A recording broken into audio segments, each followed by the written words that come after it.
Alright, welcome back everybody.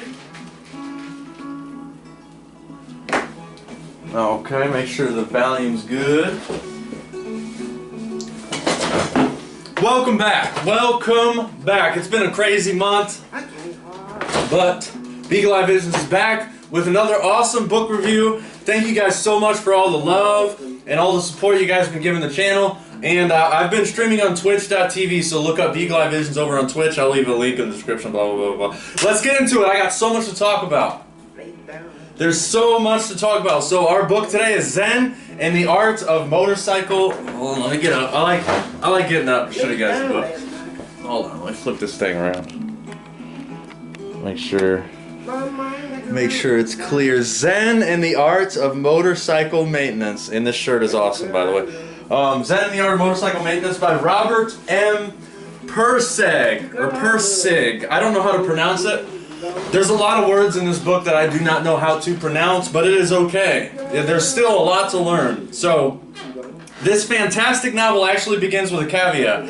Here is the author's note. What follows is based on actual occurrences, although much has been changed for rhetorical purposes. It must be regarded in its essence as fact. However, it should in no way be associated with that great body of factual information relating to orthodox Zen Buddhist practice. It's not very factual on motorcycles either. Right away, 10 out of 10. Just as, like, he's just totally honest, he's putting it out there. Like, this is, you know, it's not facts, it's not to be taken seriously. I shouldn't say that. It should be taken seriously because there's so many gold nuggets in this book that you can learn. So many gold nuggets of wisdom. Not many authors have caveats like that, and it reminds me of a lot of Mark Passio's presentations. Of course, I gotta give a shout out to Mark Passio. I mean, he's the only reason why I'm even doing book reviews. This is one of my favorite books. I've read it countless amounts of time. Oh, actually not countless. I think this read-through is my 5th time I've ever read this book in my entire life. I found this book when I was like 17 or 18. One of my good friends, Dustin, recommended it while he was in jail, ironically. He was in Westville, here in Indiana, and he told me about Westville. I'm going off on a rabbit hole, but Westville is insane. Westville is freaking crazy. He taught me a lot about health, working out, growing fine herbs, and what books to read. This is definitely a philosophical book, to say the least, and I've been looking forward to doing this book for quite a long time. Like I said, it's one of my favorite books. There's so much to learn, and I'm drinking some of this Japanese soda flavor right here. I need to get caffeinated up because, like I said, there's a lot to talk about, and I need to get fired up. Or this information is going to get me fired up, so hopefully I'm not screaming and seething out of my teeth and with steam coming out of my ears by the end of the book review, but...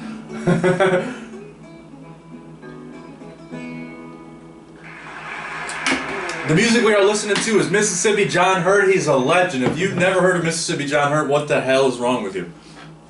Anyways, this novel is in first-person perspective, so you're in the mind of the character, like the film, much like the film Fight Club.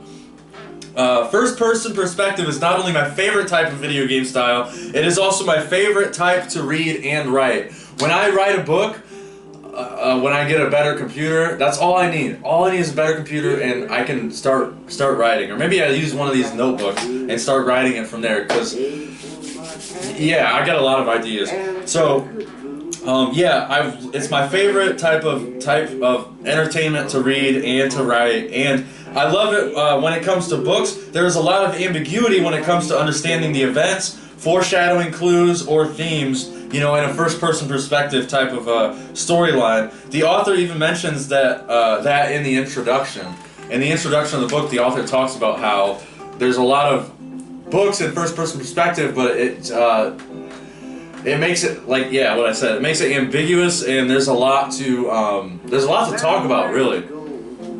So, what is Zen? It's in the title of the book. Zen is a Japanese school of Mahayana Buddhism, emphasizing the value of meditation and intuition.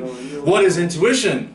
Intuition is the ability to understand something immediately without the need for conscious reasoning. So in Chapter 1 begins with the narrator and his son heading northwest From Indianapolis towards the Dakotas. I want to add, this is the only book that I've read from this author, but I love the way he writes. It's very elegant. It's like you're watching a Guy Ritchie film, you know? It's so good. It's so good. The words are just like, they flow like an Aesop Rock song, you know, they just, this book just flows really nicely. It's awesome. I'm definitely ordering the sequel when I can, which I can today, actually. I should order the sequel after this book review. The narrator tries to get his son to pay attention to the red-winged blackbirds and say that you have to get older to have an appreciation for things like that. You know, so that's type of the... In my opinion, I would say that's the type of zen that we're going to get in this book. He always tries to get his son to look at things and appreciate things like that. Then compares a motorcycle ride to a road trip in a vehicle. It is a profound way that he compares the two. Here's a quote. In a car, you're always in a compartment, and because you're used to it, you don't realize that through the car window, everything you see is just more TV. You're a passive observer, and it's all moving by you boringly in a frame. That's a direct quote from page 5. The author puts that we are sort of conned into believing the metropolitan life is better than a house in the sticks with a big old porch where neighbors wave to you as you pass by. I agree. Matt Bennett and I talk about this all the time on Crazy Life Stories, where cities are prisons. I mean, we talk. If you want to hear more about that conversation, literally any of the Crazy Life Stories episodes that me, Dennis, and Matt have done together. This country is a corporation selling us luxury lies, as if paying $1,200 a month, something I used to pay $1,200 a month, where me and my roommate split it, $1,200 a month just for the apartment, for a 2-bedroom apartment. There were 2 bathrooms. I mean, it was a really nice apartment, but still, $1,200 a month it was a tiny apartment, and whenever I played guitar, I would hear the neighbors would clap whenever I finished a song. Like, that's how close we are to people. And it's these cities, they cram so many people in an uncomfortable space, charge them buku amounts of money for rent. It's unreasonable. It's unreasonable. There's so much land and property on this planet. We need to get rid of that. But you know, landlords and greed, and they love money, and you know, and then the landlords pay taxes and from the rent and blah blah blah blah. It's all money. It's all follow the money. You know, yeah. So this country sells us luxury lies, as if paying $1,200 a month to live in a city apartment is more intelligent than purchasing a house. This book may be one of the many reasons I hate living in the city. I absolutely hate living in the city. I'm back at the city, obviously. You guys see I'm back in the OG setting. I hate it. I hate it. It drives me nuts. I hate being here. From there, as they continue down the forgotten highways of America, the narrator begins to discuss something called a Chautauqua. A Chautauqua. I hope I'm pronouncing that correctly. A Chautauqua. Chautauqua. So before going further, I want to remind everybody of the emerald language of philosophy, made of the Greek words philos and sophia. Philos means love in Greek, and sophia means wisdom. So it's the love of wisdom. It translates to the love of wisdom. Philosophy. That's what it is. It's the love of wisdom. And what is wisdom? It's knowledge put into action. I'm getting so fired up. I love this book. This book is amazing. The Chautauqua was an education movement that spread through America, and especially in rural towns, with the goal of bringing education, music, theater, and other types of culture in the early 1900s.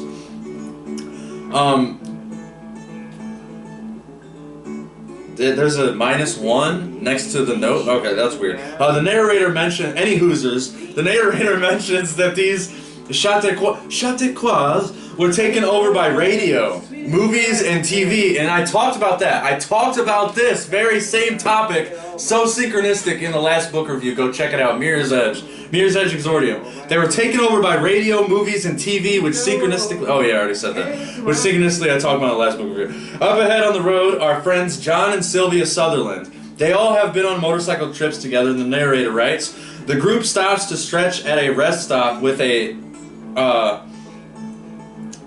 lone picnic bench The Sutherlands are riding a BMW R60. I put that in the notes for the gearheads out there. BMW R60. I kind of want one. Yeah, I do want one. The narrator gets into a thought about how some people do not like technology, like working on engines or plumbing in a house, or or fixing the shed, etc., etc.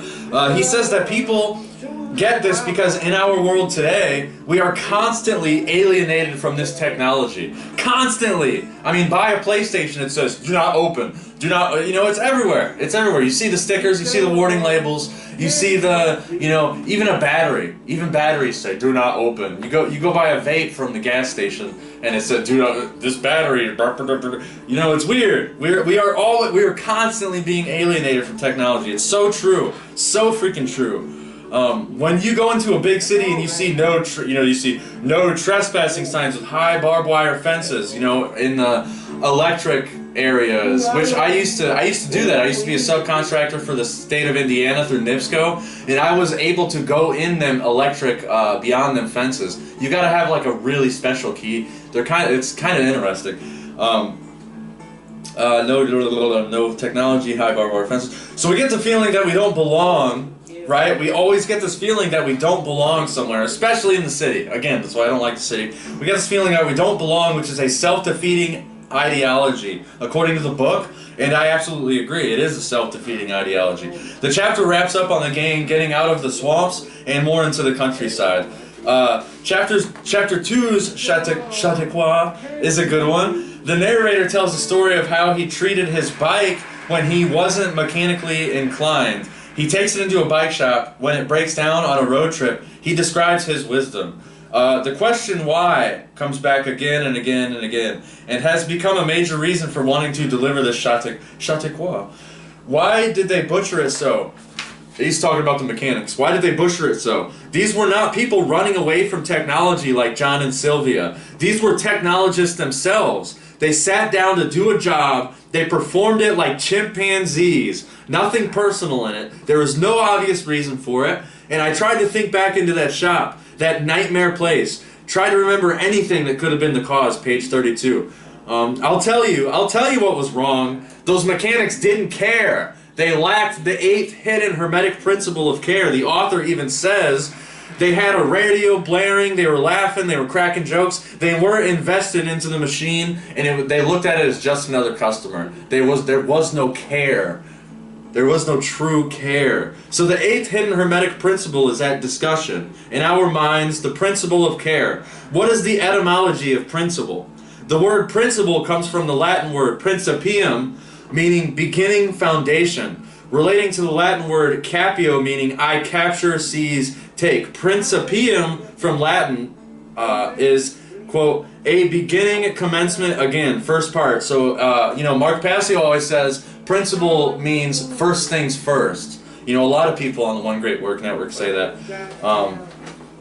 Really good stuff. Really good stuff. Man, we're getting deep in here.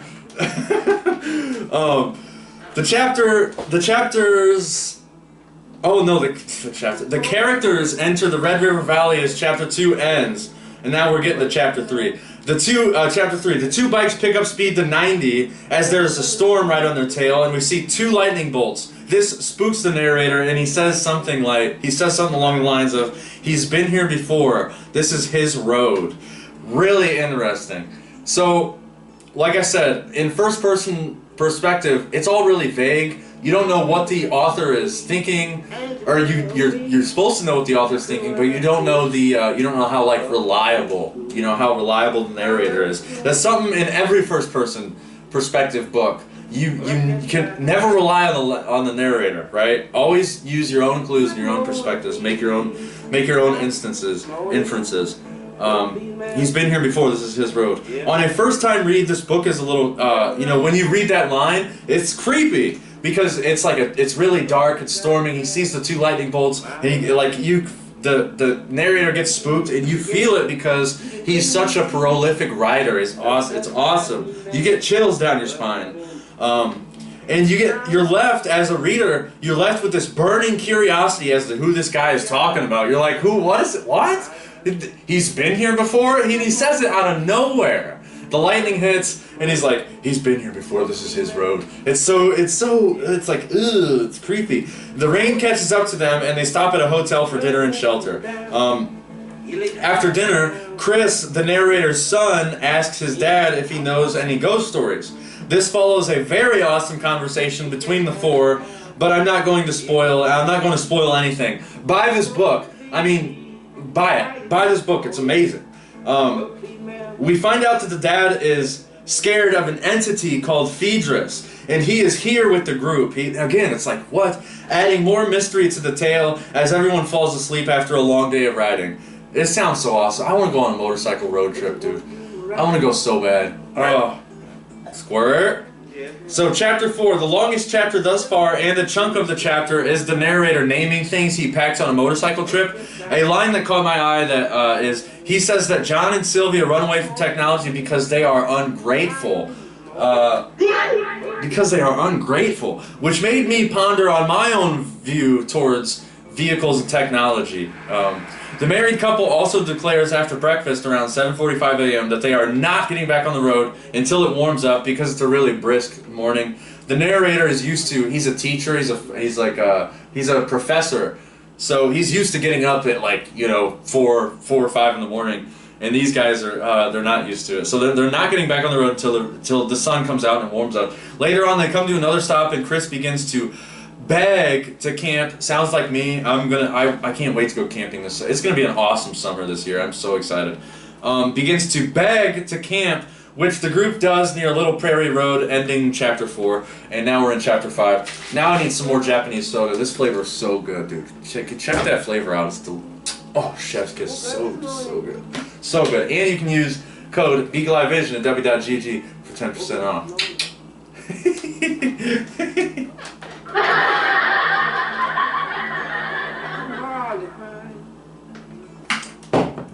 Alright, the group enters the high plains. So the green shrubbery? A shrubbery! The green shrubbery is disappearing. The narrator dwells on the couple's dislike of technology, and we find out that John is a drummer, which is awesome. Shout out to John, dude. Drummers, man. Every town needs a drummer. I'm telling you. Every town, there's one drummer within 12 bands. It's ridiculous. Why aren't there more drummers? Drumming's difficult, man. As a guitar player, I don't know. I'm starting to get a drum set built out in the garage, but I need to clean out there's so much work to do. But anyways, the narrator dwells on the couple's dislike of technology. We find out that John is a drummer who plays in various bands around the town. So yeah, and of course, cliche drummer, he's not in just one band, which... I'm sorry. As a musician who hasn't been able to find a drummer in like 7 years, that's hilarious. The Chautauqua in this chapter...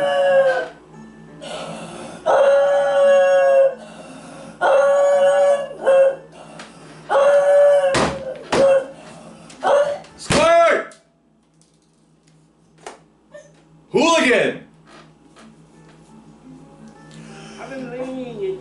The Chautauqua in this chapter is one that makes myself sit and ponder and reflect.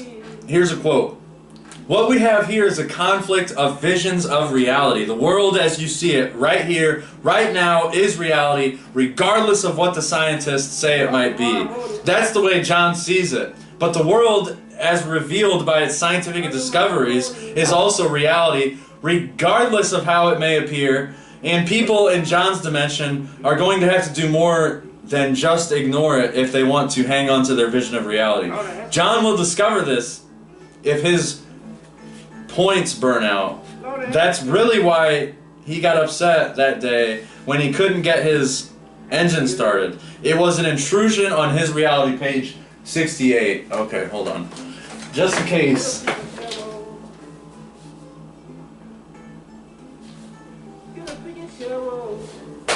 Just in case there's another outburst.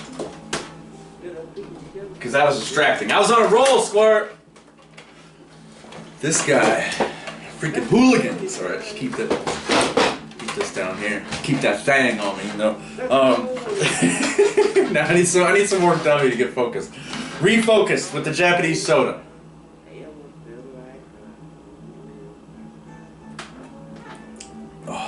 And these cups are such high quality. I said it before, I'll say it again. These cups are such high quality.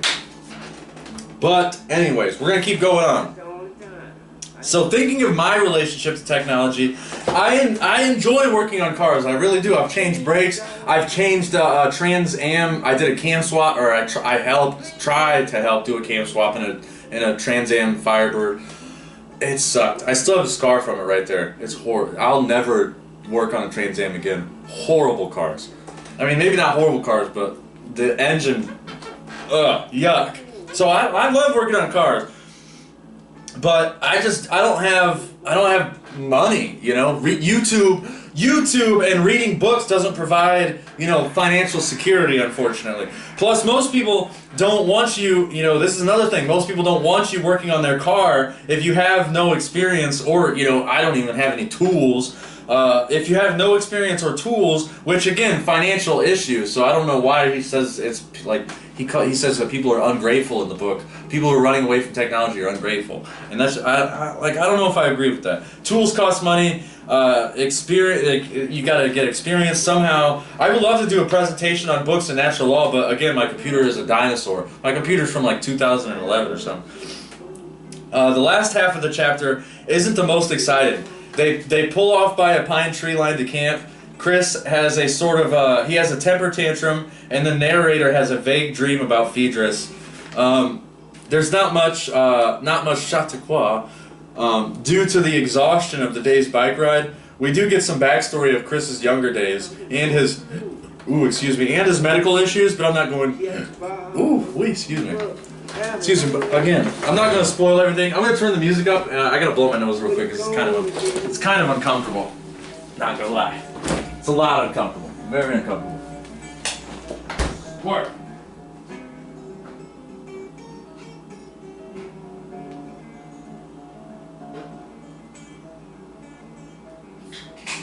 Ain't tell you no story. I ain't gonna tell you no lie. Since I was passed about an hour ago, the girl you call out his pride, he's your man, and he's doing you wrong.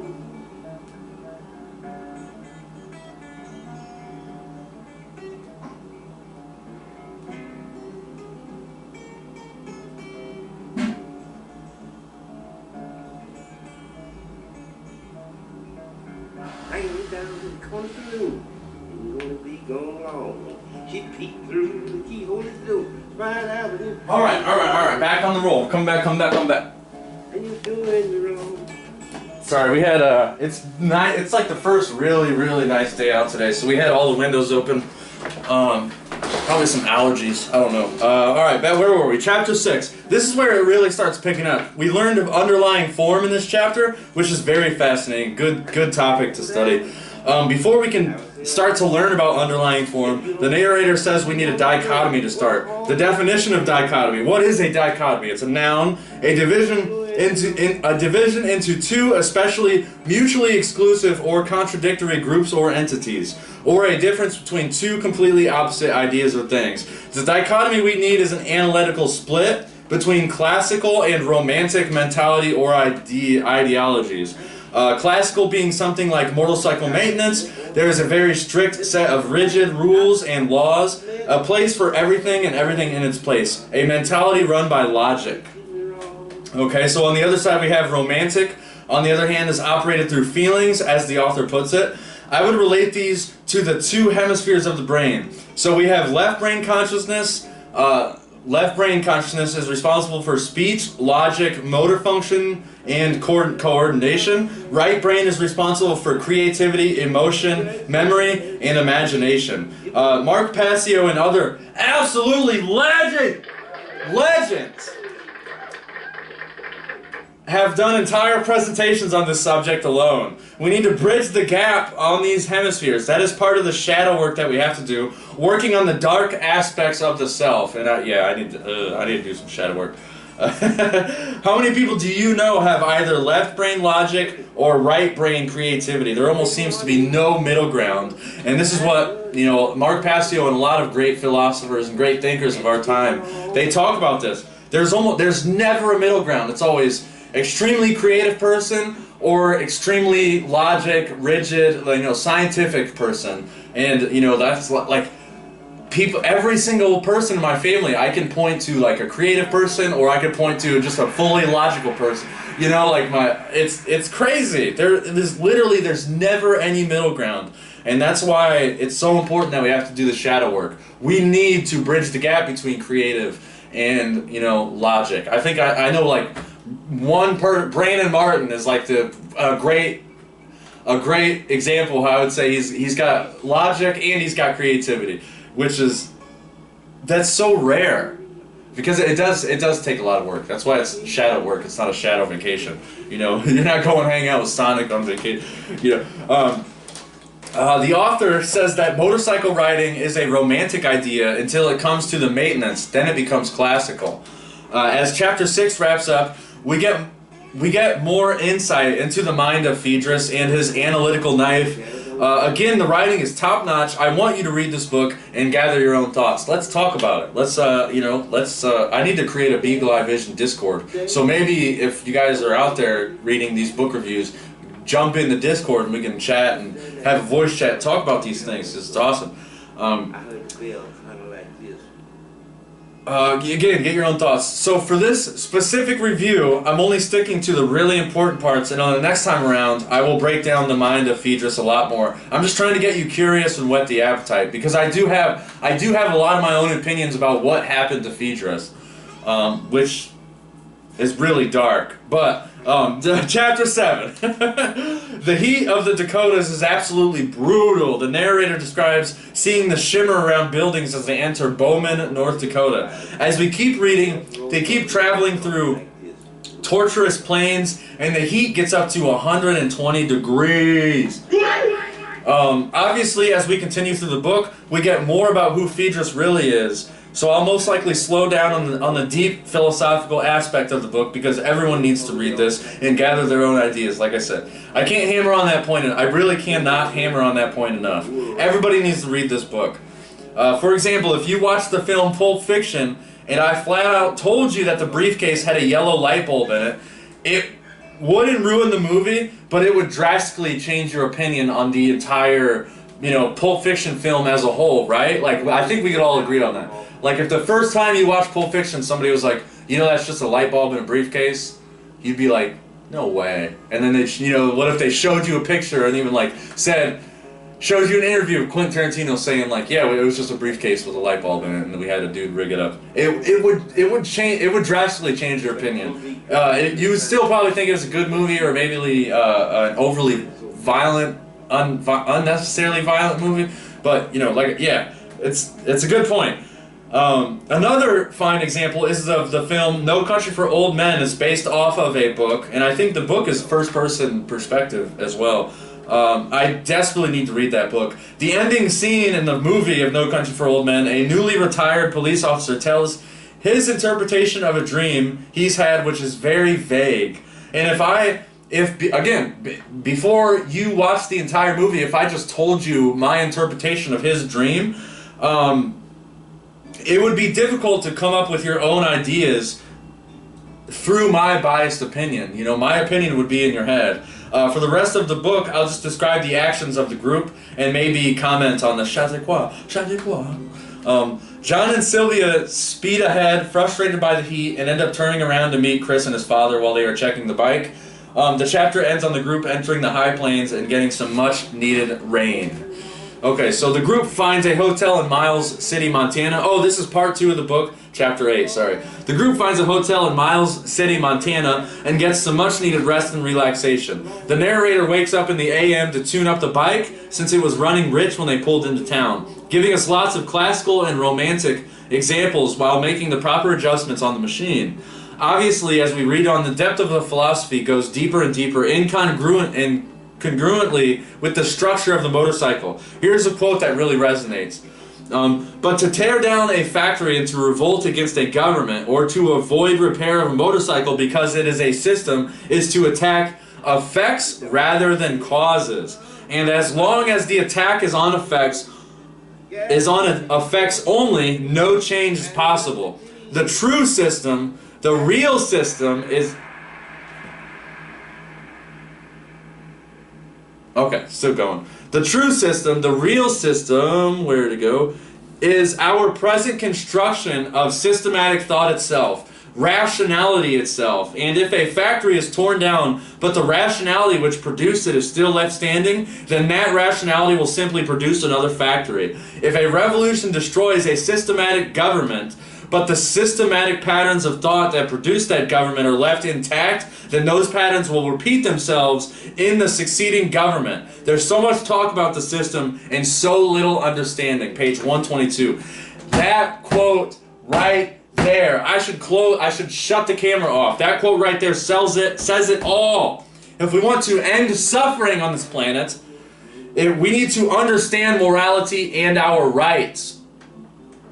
Change has to happen in our systematic thought, not by standing outside of an Indiana State House, which is what people were doing just a few months ago. People were standing outside of an Indiana State House with cardboard, with cardboard signs, not by violent uprising, but by changing our thoughts and our perceptions. A cardboard sign standing outside of a state house isn't going to grant you your rights back. God, people are so stupid. Oh, I'm gonna go stand outside. 50,000 people outside the Indiana State House. What did it change? Nothing. There's still a president. There's still government. The word government breaks down to gouvernaire mens mentes. It's mind control. It's literally mind control. But people are still going to stand outside these stupid buildings as if it's going to change anything. Like I said, I'm going to try not to have steam coming out of my ears by the end of this book review.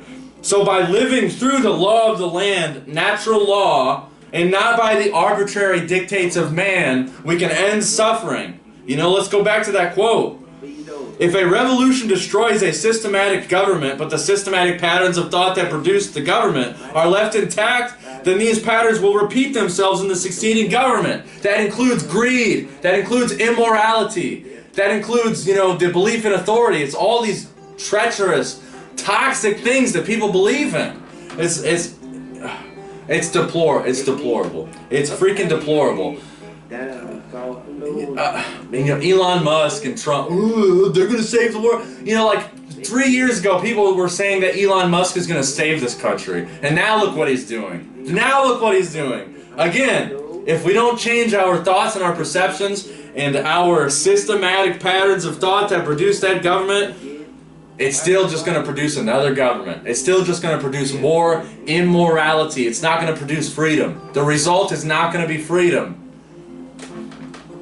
Anyways, and I know what I know. I know this information because I stand on the shoulders of giants. Shout out Mark Passio, Chris Jansen, Brandon Martin, Corey Enderlot, Brandon Spencer, Chris Youngblood. There's so many great, amazing minds of our generation that people need to listen to. Stop listening to these dumb, racist politicians that don't care about you. These people don't care about you.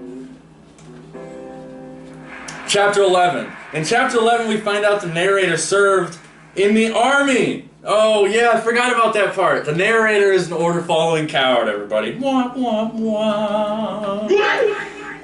Served as an order-following coward in Korea, which made me want to put the book down entirely. Although the scene that is described is kind of cool because he hangs out with like the locals in Korea. It's a really awesome scene, and they teach each other stuff. They teach the narrator about their values, and the narrator teaches them English and vice versa. It's awesome. It's kind of cool, but the army is not cool. The military is not cool. It's a war machine. It's immoral. It's disgusting. It's blood money. Anyways, the scene that describes is kind of cool. Like I said, the author is a fantastic and very descriptive writer. Not as descriptive as J.R.R. Tolkien, but still pretty good. Still very good. Here's another quote that raises a red flag to me. It's sometimes argued that there is no real progress, that a civilization that kills multitudes in mass warfare... Let me turn the music down so everybody can hear. Multitudes in mass warfare that pollutes the land and oceans with ever larger quantities of debris, that destroys the dignity of individuals. Let me say that again. It destroys the dignity of individuals by subjecting them to a forced, mechanized existence. it can hardly be called an advance over the simpler hunting and gathering and agricultural existence of prehistoric times. But this argument, though romantically appealing, doesn't hold up. The primitive tribes permitted far less individual freedom than does modern society. Page 156 and 157. And I don't know if I agree with that, but that's a good quote. Like, with that quote, you can start some really good conversation. You know what I mean? If you have two intelligent individuals talking to each other, you know, or it could go the other way. If you have two ignorant individuals, that quote could start an argument, shouting match. You know, I've been in some of them. There's a lot of people who vote like what that other quote said on page 122. There's so much talk about the system and so little understanding. So here's another quote. To put it in more concrete terms, if you want to build a factory or fix a motorcycle or set a nation right without getting stuck, then classical structured, dualistic subject-object knowledge, although necessary, is not enough. It's not enough. You have to have some feeling for the quality of the work. You have to have a sense of what is good. That is what carries you forward. This sense isn't just something you're born with, although you are born with it. It's something you can develop. It's not just intuition, not just unexplainable skill or talent. It's the direct result of contact with basic reality, quality, which dualistic reason has in the past tended to conceal. It all sounds so far out and esoteric when it's put like that. It comes as a shock to discover that it is one of the most homespun, down-to-earth views of reality that you can have. Page 364. I think he's talking about natural law right there. You know, we're not necessarily born with morality. We're not necessarily born with immorality. It's something that we're taught. It's something that we learn. It's not a skill. It's not a talent. It's something that can be developed onto. You know, the studying natural law, for example, studying morality. You know, knowing our rights, knowing the difference between right and wrong. That's what real quality is, I would say. That's just my opinion. But to cancel out that quote, the author goes on. Some may argue that the American government is stuck. That the American government is incapable of change in response to quality. But that argument is not to the point. Yeah, I agree with you, author. Yeah, it's not to the point because people believe and worship this non-tangible entity that is really all of our enemy. Worshipping a ghost called government. You can't point to a single person and say, look, that person's government. Because there's so many people that play the game. There's so many people that are a part of it. Right? It's a corpsoration. A corpse. Corporation. Corpse. Marine Corps. Marine Corps. Corpse. It's a dead entity that doesn't need to be here. That is hell-bent on getting people in those poll booths.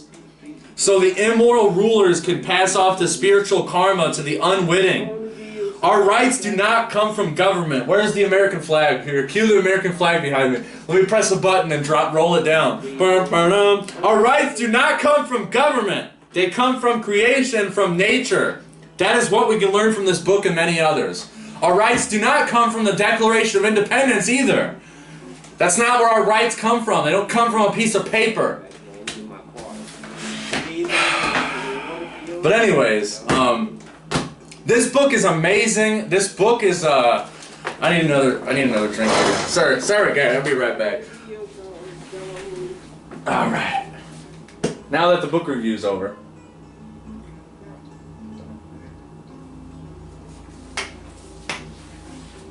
Get yourself one of these awesome cups.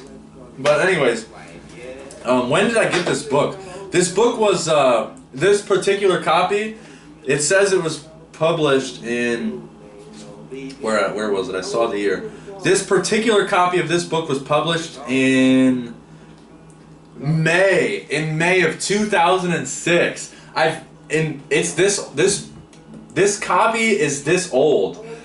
This copy of Zen and Art of the Motorcycle Maintenance has traveled with me to Skatopia. It's traveled with me all over Indiana, to Michigan, all over Michigan, to various skate parks, to Skatopia. This book has been to Cleveland, it's been to Columbus, it's been to Toledo, Ohio. I've had this book for so long, and whenever I moved or lived, I lived in a van for a while, me and Squirt Dog over there.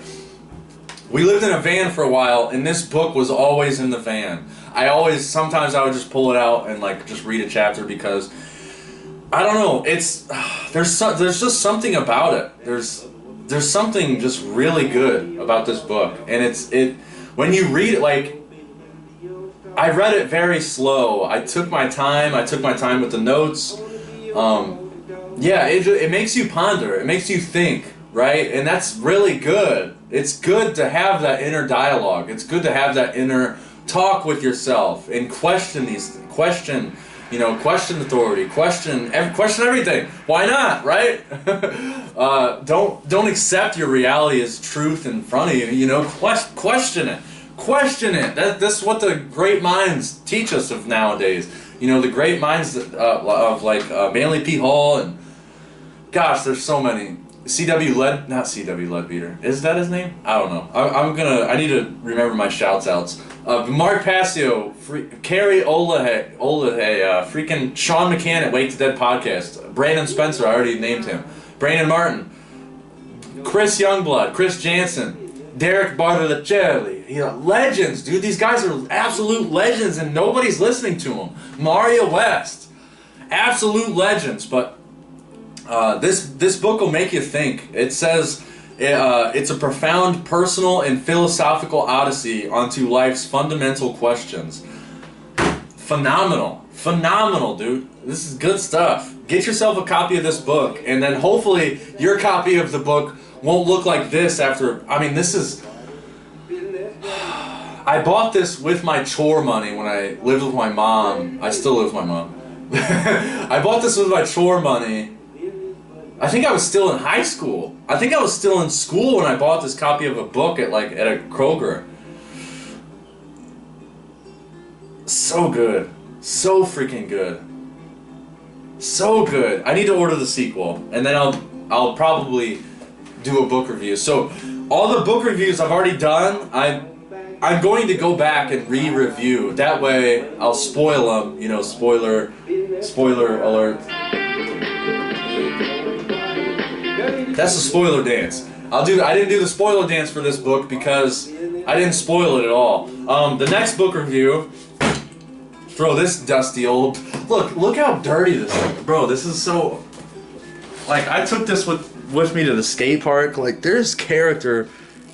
Like, you see that stain right there? That's a sweat stain for me. Just holding. For me, just holding the book. Look at the spine. I'm surprised that this is good condition compared, from what this book's been through. So go support Acton's Dictum. You can almost see my nipple. Support Acton's Dictum. Go to the One Great Work Network. If you like natural law, if you liked what I talked about in this book review, go to the One Great Work Network. It's a fantastic website, and it's still going strong. The next book is, we're finally going to finish the young James Bond series by Royal Command. It's the very, very last book in the James Bond series. I need to wrap it up. I need to get it over with. So we're going to do that. It's going to be a fun book review. I love these James Bond books. So good. So good. These are really easy to blow through, too.